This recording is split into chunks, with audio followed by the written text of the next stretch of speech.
Hi everyone. Our word for the last couple of weeks has been presence. And it has been a challenge to be present and not distracted. I think that's the opposite. I'm either here or I'm not. And when I'm not, I'm distracted by something. Usually it's the pinging of my electronic device or bright shiny objects that interrupt when someone's talking. And I realized how rude it is. I was at a table recently and everybody was talking at the table and one person was on their phone, totally disengaged from the conversation. And I wanted to go, stop that.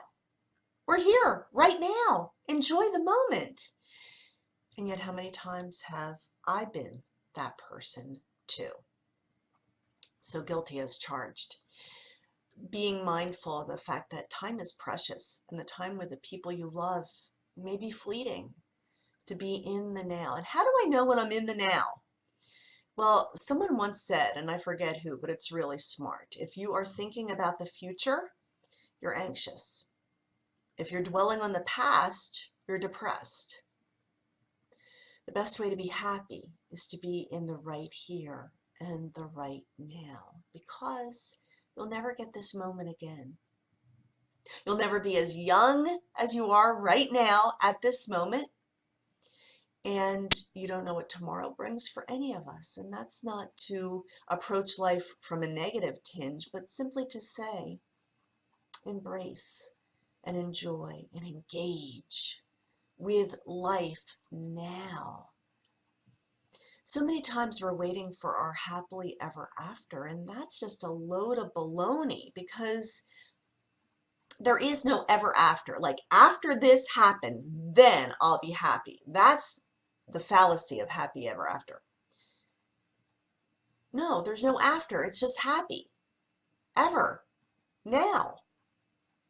Because what makes you happy right now may not be the thing that makes you happy in the future. And that thing that you're waiting for, it may be the great elixir that answers all of your problems. In fact, what will happen is you'll enjoy it for a little bit and then you'll grow and change and it just won't cut it for you anymore. You'll never get it all done. And it'll never be all perfect. There is no ever after something that happens. There's only right now.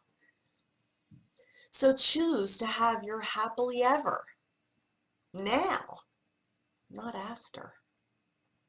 And then the moments won't slip away into years and you wonder where they all went. So I've loved the word presence, and I am asking now for a word for all of us as we go into the next 2 weeks, which is actually leading into a vacation for me. So maybe this will be a word for my... Okay, well, the word is adventure. And I am going on a vacation, an adventurous vacation. It's been on my bucket list to go to Santorini, Greece for most of my adult life. And for the first time, I said, instead of just wishing about it, I'm going to make a plan and do it. And it's one of these trips where I'm not just going from island to island or I have a million tours to do. No, I'm just going to plop in a room looking at the water for 2 weeks. Now, that may not sound adventurous, but for me, to be unplugged from electronic devices, to be present, to not have every moment of every day planned out, yeah, that's going to be adventurous for me. Adventure speaks to a zest for life. Even the simplest thing can be an adventure if you believe that something wonderful could possibly happen around any corner.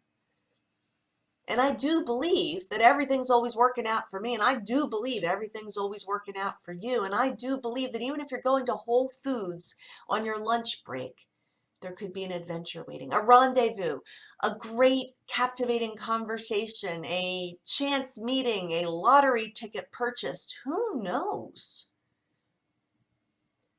Adventure requires you to venture out. So make a plan. Or even better, don't make a plan. Just go. Follow your instincts.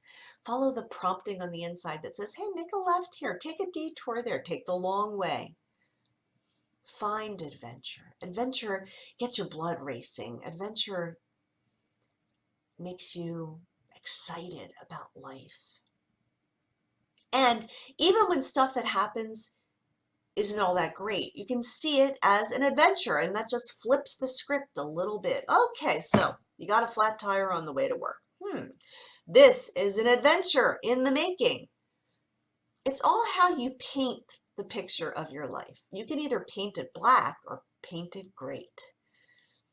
Paint it as something that will inevitably be wonderful, and boy, that will make it an adventure. Like when I crunched my brand new car. That did not feel like an adventure. It felt like, wait a minute, everything's supposed to be working out for me, and this is not working out for me. And yet, I kept bringing myself back to, wait a minute, this is going to be good somehow. And it ended up being miraculously fixed at a miraculous price, and I met a new friend in the process. Like when the guy ruined my hair at the hair salon the other day, and I was so depressed because it wasn't me. It just was so not me. You know, when it's not you and it just is like, I can't go out of the house looking like this. And I had an emergency appointment to get it fixed. And I'm thinking, oh, this is not good. I'm going to spend more money on something that I just spent money on. And she ended up doing a great job and taking photos that I could now use on my website free of charge. So I got free headshots out of what started out as a bad thing. If you look for the silver lining, you will find adventures. So that is our charge for the next 2 weeks. Look for the silver lining and find adventure. And I look forward to hearing your stories about how it all worked out, because it's always working out. I know it is. Have a great day.